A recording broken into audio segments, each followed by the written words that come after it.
My new neighbor watches me through her window every single night. And in 4 months, I have never once seen her blink. I moved into this house in March. Quiet street, good schools nearby, the kind of neighborhood where people wave at you while watering their lawns. The house next to mine had been empty for almost a year before someone finally moved in. A woman, alone, maybe in her 50s. She introduced herself the first week, said her name was Carol, said she worked from home, said if I ever needed anything, she was right there. I believed her. For about 3 weeks, I believed her completely. I work from home too, which is probably why I noticed it before anyone else would have. My desk faces the window, and her house sits close enough that I can see straight into her kitchen from where I sit. At first, I didn't think anything of it. You just get used to a neighbor being visible sometimes, doing dishes, making coffee, existing in their own space, the way you exist in yours. But somewhere around week 4, I realized I hadn't seen her do anything else. Every single time I looked up from my laptop, she was standing at that window. Not doing dishes, not on her phone, just standing there, facing my house. I told myself I was imagining a pattern that wasn't there. People stand at windows. It's not a crime to look outside. Then one night in April, I woke up at 3 a.m. for no reason I could explain. My room was dark. My blinds were cracked, maybe 2 inches, just enough for a sliver of the streetlight to get in. Carol was standing in her yard, directly across from my window, looking straight up at my bedroom. She wasn't holding a phone. She wasn't walking a dog.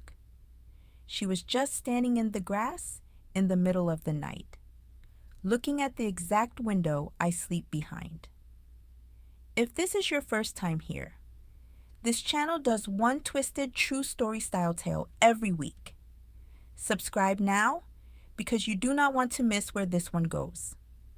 I didn't sleep the rest of that night.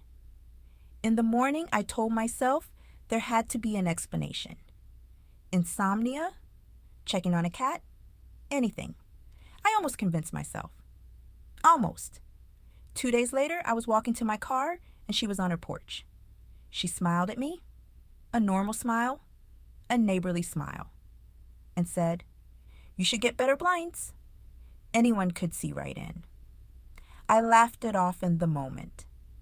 But walking away, my skin was crawling because there was something underneath the way she said it. Not a joke, not really a warning either. More like she was telling me something true about herself without meaning to. That's when I started actually watching her back. Over the next 2 weeks, I counted. I kept a note on my phone, timestamps, just to see if I was losing my mind or if this was real. She was at that window 14 out of 18 days I checked. Different times, different lighting, but always facing my house. And on 3 of those occasions, when I made eye contact with her through the glass, from that distance, at that hour, she did not blink. Not once, the entire time I held her gaze. I counted seconds in my head. 11 seconds. No blink. I told myself eyes can water, people can stare. This isn't supernatural. This is just a strange, lonely woman with bad boundaries. Then I found the folder. I run a small landscaping side business. And in May, Carol asked me to help clear out an old shed in her backyard.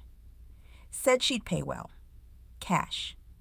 I said yes, mostly because I wanted an excuse to see inside her property, if I'm honest.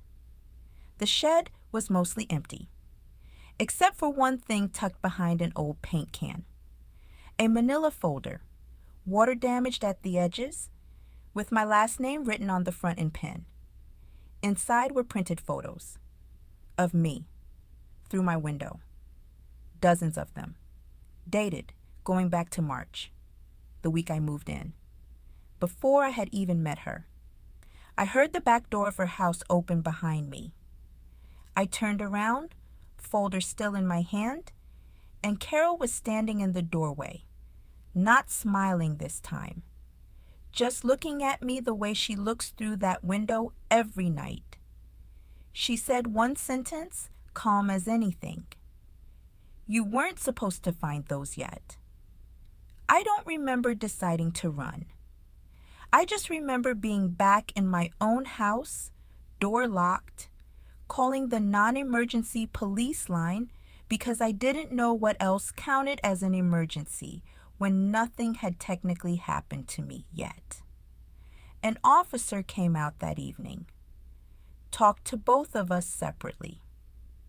Carol told them the photos were research for a book she was writing about her neighborhood. That I'd misunderstood. That she was harmless, eccentric at worst.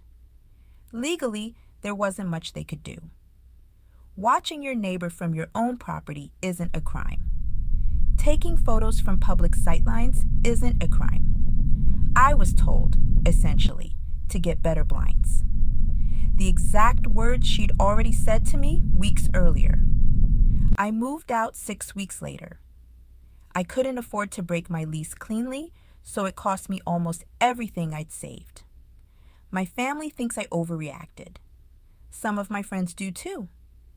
But I think about that folder every single day.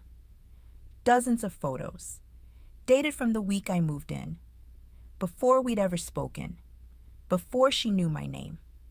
Which means either she lied about when she noticed me, or she already had a folder started for whoever moved in next, before she ever saw my face. If you were me, would you have stayed or run the way I did? Comment your verdict below and subscribe, because next week's story is about the package that showed up at my door with no return address. And what was inside it?